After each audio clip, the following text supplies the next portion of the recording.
के past papers के MCQs को सॉल्व करेंगे। तो टाइम ज़ाया के बगैर हम चलते हैं अपने फर्स्ट एमसीक्यूज़ की तरफ।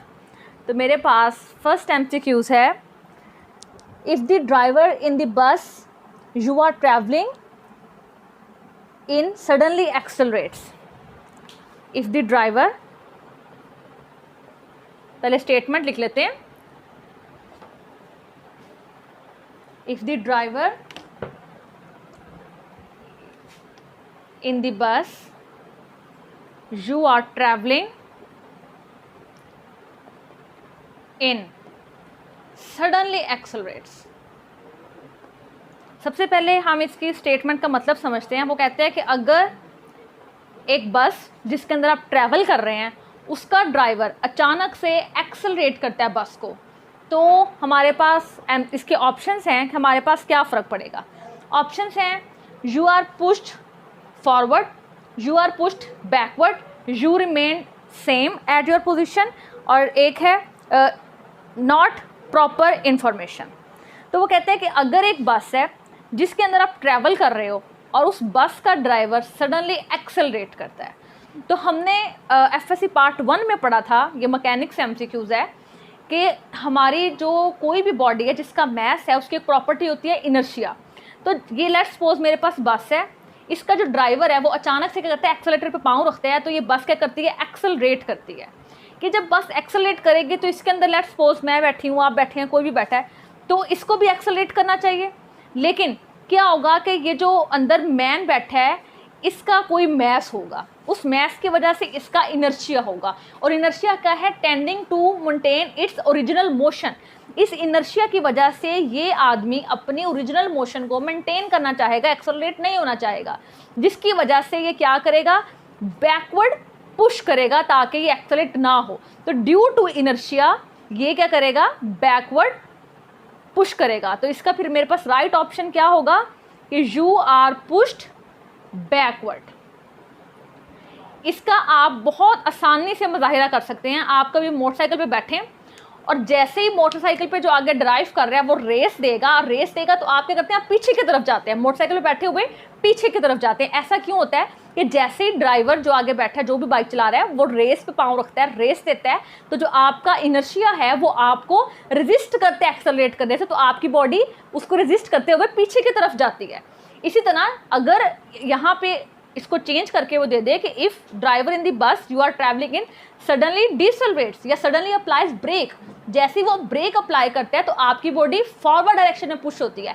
बाइक पे आप इसकी एग्जांपल देख सकते हैं कि जैसे ब्रेक अप्लाई होती है, जो आगे बाइक चला रहे हैं आप उसके अंदर जाके बचते हैं। ऐसा क्यों होता है, तो जब अब बाइक पे ब्रेक अप्लाई हो रही है, बाइक रुक रही है, तो आपकी बॉडी ने तो क्या करना है, अपनी ओरिजिनल मोशन को मेंटेन करना है, रेजिस्ट करना है चेंज इन मोशन को। तो आपकी जो बॉडी है वो मूव करना चाहेगी, जिसकी वजह से आपकी बॉडी को फॉरवर्ड पुश मिलता है जब ब्रेक अप्लाई होती हैं, और बैकवर्ड पुश मिलता है जब गाड़ी या बाइक एक्सेलरेट होती है। तो ये थे मेरे पास फर्स्ट एमसीक्यूज। सेकेंड एमसीक्यूज की तरफ चलते हैं। सेकेंड एमसीक्यूज है मेरे पास, ये है कैपेसिटेंस वाले चैप्टर से। If dielectric is placed between the plates of capacitor, if dielectric is placed between the plates of capacitor, second year physics capacitor वाला टॉपिक से है। तो इसके ऑप्शन है मेरे पास, if the dielectric is placed between the plates of capacitor, capacitance पे क्या असर पड़ता है। इसके ऑप्शंस है capacitance increase, decrease, remain same, या नॉन ऑफ दिस। ठीक है, तो वो कहते हैं कि अगर आपके पास दो प्लेट्स हैं, लेट्स सपोज ये मेरे पास क्या हैं, दो प्लेट्स हैं, पैरेलल प्लेट कैपेसिटर की मैं बात कर रही हूँ, ठीक है, और इन प्लेट्स के दरमियान हम एक डाइलेक्ट्रिक को रख देते हैं। डाइलेक्ट्रिक मेरे पास एक इंसुलेटिंग मीडियम होता है, ठीक है, तो इसके दरमियान हम क्या रख दिया, हमने एक डाइलेक्ट्रिक को रख दिया। तो वो कहते हैं कि आपके पास कैपेसिटेंस पे क्या फ़र्क पड़ेगा। तो मेरे पास कैपेसिटेंस का फार्मूला क्या है, मुझे पता है कि Q is equal to C V, और यहाँ से C कैपेसिटेंस है तो C is equal to Q/V। अब अगर मेरे पास पहले कोई डाइलेक्ट्रिक प्रेजेंट नहीं है और इन पैरेलल प्लेट्स कैपेसिटर को मैंने क्या किया है, मैंने एक बैटरी के साथ अटैच किया है। ये मेरे पास पैरेलल प्लेट्स कैपेसिटर हैं, इनको मैंने क्या किया है, एक बैटरी के साथ अटैच किया है। तो ये क्या करेंगे, ये चार्ज हो जाएंगे, ये प्लेट्स चार्ज हो जाएंगी और इनके दरमियान भी पोटेंशियल डिफरेंस आ जाएगा। अगर इस बैटरी का पोटेंशियल डिफरेंस V है तो इन प्लेट्स के दरमियान भी पोटेंशियल डिफरेंस V जो है वो क्रिएट हो जाएगा जब ये जो कैपेसिटर है ये फुली चार्ज हो जाएगा। ठीक है, अब इसके दरमियान आपने क्या रखना है, आपने एक डाइलेक्ट्रिक मीडियम रखना है। डाइलेक्ट्रिक मीडियम होता है एक इंसुलेटर। अब जब ये डाइलेक्ट्रिक मीडियम, ये ग्रीन से मैं शो कर रही हूँ, इस डाइलेक्ट्रिक को रखेंगे तो डाइलेक्ट्रिक की प्रॉपर्टी होती है कि जब आप उसको इसके अंदर रखेंगे, मीडियम के अंदर रखेंगे, तो जो इसकी सरफेस है ये क्या कर देगी, पोलराइज्ड हो जाएगी। जो डाइलेक्ट्रिक है ये पोलराइज हो जाएगा। जब ये पोलराइज होगा तो आपके पास जो प्लेट्स के दरमियान पोटेंशियल है ये डिक्रीज हो जाएगा। पोटेंशियल के डिक्रीज होने से जो कैपेसिटेंस है कि क्या हो जाएगी, इंक्रीज हो जाएगी। तो आपने बात याद रखनी है कि जब भी हम डाइलेक्ट्रिक को रखते हैं तो पोटेंशियल क्या कर जाते हैं, डिक्रीज। तो पोटेंशियल को डिक्रीज करने से हमारी कैपेसिटेंस क्या करती है, इंक्रीज करती है। तो इस टॉपिक को आप पूरे तरीके से अंडरस्टैंड कर सकते हैं। ये सेकंड ईयर का टॉपिक है, सेकंड ईयर फिजिक्स का टॉपिक है। ठीक है, तो फिर मेरे पास आंसर क्या है कि कैपेसिटेंस क्या हो जाएगी, इंक्रीज हो जाएगी, क्योंकि डाइलेक्ट्रिक रखने से पोटेंशियल डिफरेंस डिक्रीज होगा, कैपेसिटेंस इंक्रीज होगी। हम मजीद चार्ज को प्लेट्स के ऊपर क्या कर सकते हैं, स्टोर कर सकते हैं, क्योंकि जो डाइलेक्ट्रिक इंसुलेटिंग मीडियम है ये पोलराइज्ड हो जाएगा। तो ये मेरे पास सेकंड MCQ का आंसर क्या है, कैपेसिटेंस इंक्रीजेस। कैपेसिटेंस क्या हो जाएगी, इंक्रीज हो जाएगी। अब मेरे पास थर्ड MCQ है, the reactance of 52 millihenry inductor. इसको पहले स्टेटमेंट लिख लेते हैं हम यहाँ पे। The reactance of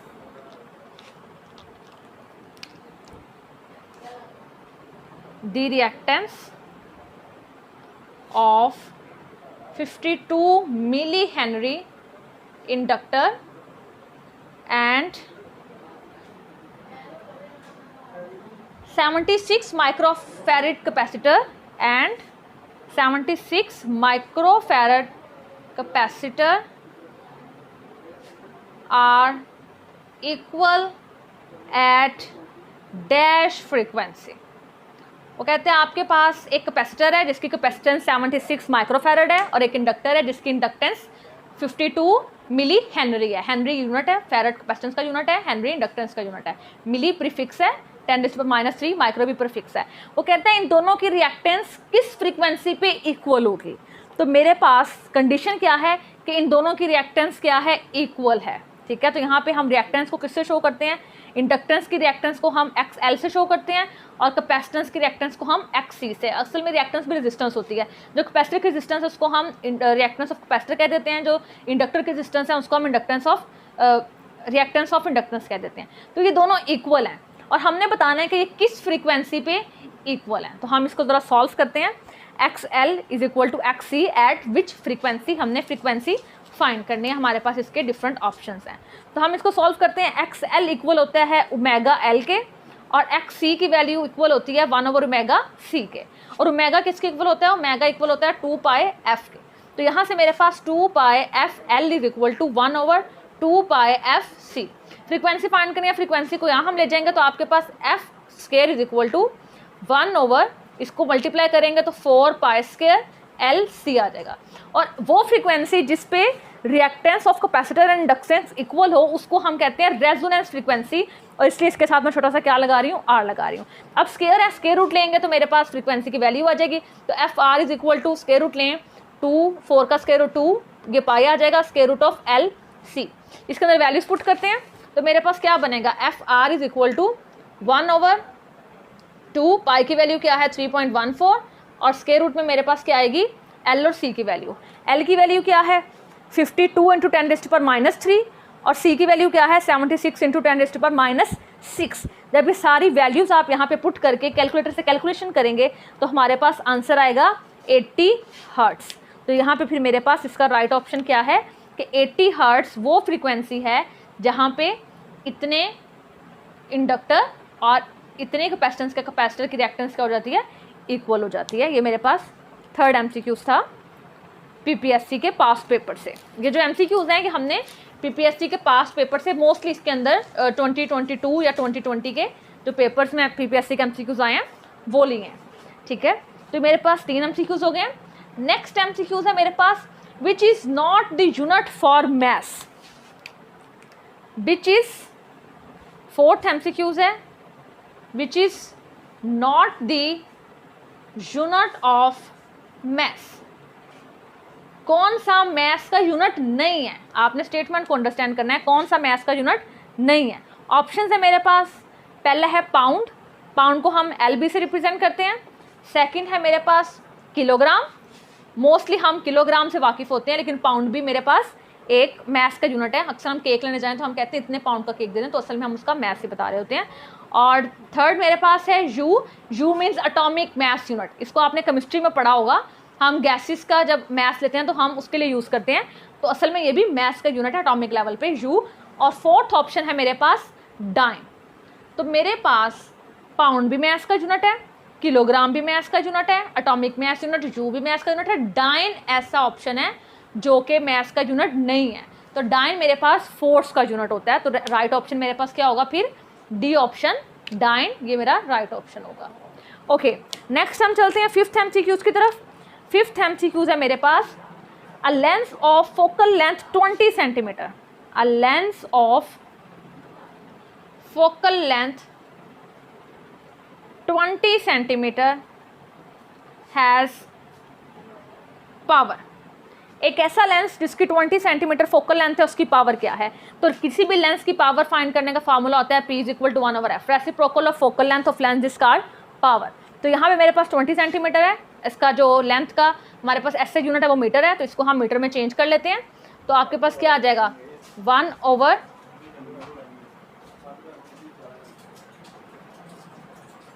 × 10⁻²।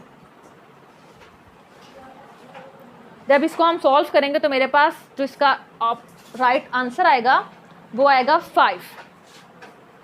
5 डायोप्टर्स। ये मेरे पास क्या है, इसकी पावर है। पास। ओके, नेक्स्ट मेरा MCQs है 6 MCQs। हमने डॉट प्रोडक्ट दो वेक्टर्स का फाइंड करना है, दो वेक्टर्स की वैल्यू हमें गिवन है। तो हम देखते हैं कि डॉट प्रोडक्ट ऑफ कौन से दो वेक्टर्स हैं। एक वेक्टर A है और इसकी वैल्यू है मेरे पास 5i cap minus 4j cap. ये 6 MCQs है, 5i cap minus 4j cap and B। और वेक्टर B है मेरे पास, स्टेटमेंट क्या है कि हमने डॉट प्रोडक्ट बताना है किसके इक्वल है। Dot product of A and B की वैल्यू क्या है मेरे पास, i + j + k cap, i cap plus j cap plus k cap. हमने इन दोनों का डॉट प्रोडक्ट बताना है। तो डॉट प्रोडक्ट मेरे पास किसके इक्वल होता है, फर्स्ट ईयर फिजिक्स MCQs है, A.B = AB cos of theta. और जब इसको हम मज़ीद सॉल्व करते थे, इसको हम रेक्टेंगुलर कंपोनेंट्स में लेके जाएं, तो मेरे पास डॉट प्रोडक्ट इक्वल होता है AX BX plus AY BY plus AZ BC। ये मैं फाइनल रिजल्ट लिख रही हूँ, रेक्टेंगुलर कंपोनेंट्स की फॉर्म में लेके जाते हैं। तो डॉट प्रोडक्ट मेरे पास अगर वेक्टर्स कंपोनेंट्स की फॉर्म में हो तो ये आ जाता है कि x कंपोनेंट को x कंपोनेंट से मल्टीप्लाई करेंगे प्लस y कंपोनेंट को y से, z कंपोनेंट को z से। तो a का x कंपोनेंट है मेरे पास 5 और b का x कंपोनेंट है मेरे पास 1। i यूनिट वेक्टर है, इसका जो कंपोनेंट है एक मत बता रहा है कि x एक्सिस का कंपोनेंट है और इसका साथ कंपोनेंट की वैल्यू क्या है 1। तो j बता रहा है कि लॉन्ग y एक्सिस कंपोनेंट की वैल्यू क्या है 1। तो प्लस a का मेरे पास y कंपोनेंट क्या है -4 और b का 1। इसी तरह a का z कंपोनेंट मेरे पास 0 है और b का 1। इसको सॉल्व करेंगे तो 5 1 = 5 प्लस इंटू -4 और प्लस 0। तो ये आपके पास आ जाएगा 5 - 4, आंसर आ जाएगा 1 और 1 ही मेरे पास इसका राइट आंसर है कि dot product of 2 vectors is equal to, जो कि ये दो वेक्टर्स की वैल्यू है, इनका डॉट प्रोडक्ट इसके इक्वल है 1 के इक्वल है।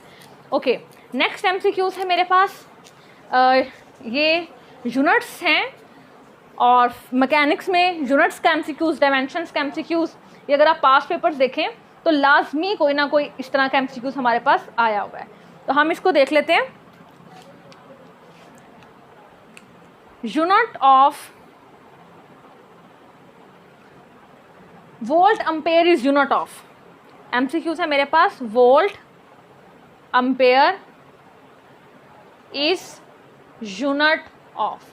हमने बताना है कि वोल्ट अम्पेयर किसका यूनिट है, ठीक है। डिफरेंट क्वांटिटीज हमारे पास, पावर है, वर्क है, इस तरह के डिफरेंट ऑप्शंस हैं। तो इसको सॉल्व करने का एक तो तरीका है कि हम इनको इनके यूनिट्स में सॉल्व करें, वोल्ट की वैल्यू निकाल लें, एम्पेयर की लगा के पुट करें। दूसरा आसान तरीका है कि हम इनको क्वांटिटीज़ में ले जाएं। यूनिट में सॉल्व करना थोड़ा सा बच्चों को टफ लगता है। तो वोल्ट मेरे पास किसका यूनिट है? पोटेंशियल डिफरेंस का, V का यूनिट है। तो मैं यहाँ लिख लेती हूँ V, ठीक है, कि वोल्टेज है, इसका यूनिट क्या है मेरे पास? वोल्ट। और अम्पेयर मेरे पास किसका यूनिट होता है? करंट का। और करंट को हम किससे लिखते हैं? I। तो अगर आपको याद हो तो VI किसके इक्वल होता है? That is equal to power. तो P is equal to VI, ये फार्मूला हम पढ़ चुके हैं। तो यहाँ से फिर हम कह सकते हैं कि वोल्ट अम्पेयर किसका यूनिट है? पावर का यूनिट है। तो मेरे पास राइट ऑप्शन फिर क्या होगा? Volt ampere is the unit of power, ठीक है। इसी तरह मेरे पास नेक्स्ट MCQs है pascal per second metre cube. Pascal per second metre cube is unit of, ये किसका यूनिट है? अब यहाँ पे मुझे पता है पास्कल किसका यूनिट है मेरे पास? प्रेशर का। तो पास्कल की जगह मैं क्या लिख रही हूँ? प्रेशर। मीटर क्यूब किसका यूनिट है? वॉल्यूम का। तो इसकी जगह मैं लिख रही हूँ वॉल्यूम, और सेकंड डिवाइड हो रहा है, और सेकंड किसका यूनिट होता है? टाइम का। तो मुझे बताना है कि PV/T ये क्या क्वांटिटी बन रही है। तो अगर आपको पता हो तो PV मेरे पास किसके इक्वल होता है? वर्क के इक्वल होता है। हमने पढ़ा था कि अगर हम ग्राफ बनाएं बिटवीन प्रेशर एंड वॉल्यूम तो जो स्लोप है that is equal to work, और वर्क ओवर टाइम ये मेरे पास क्या होता है? वर्क ओवर टाइम किसके इक्वल होता है?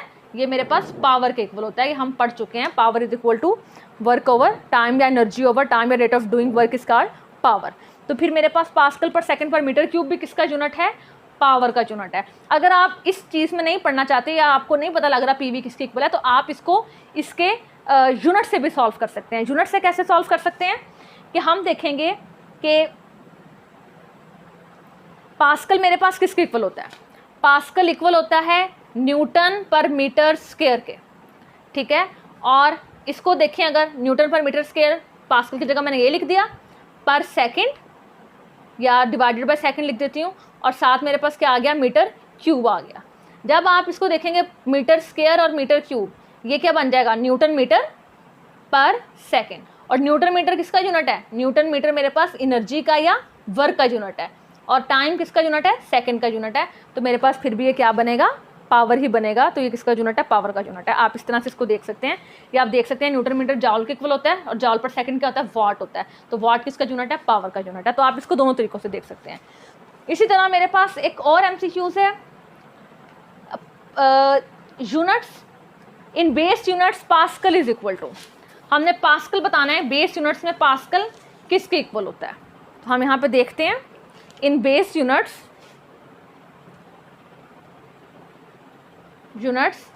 Pascal is equal to.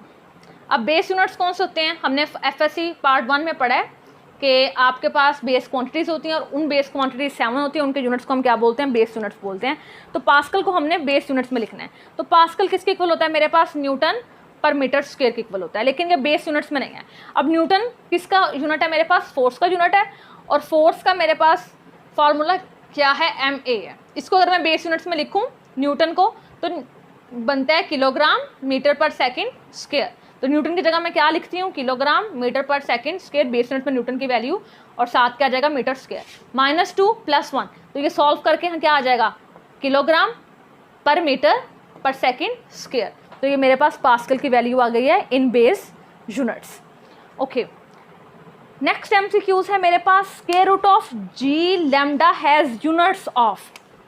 ये यूनिट्स के डायमेंशंस के MCQs 2-3 लास्ट में पूछे होते हैं। आप कोई भी पास पेपर उठा के देख सकते हैं, तो ये मुश्किल नहीं है, बस थोड़ा सा प्रैक्टिस की ज़रूरत है। तो square root of G lambda is unit of, ये किसका यूनिट है?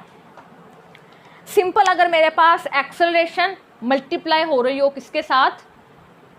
लेंथ के साथ, ठीक है, तो वो स्क्वायर रूट हो तो मेरे पास वेलोसिटी आती है।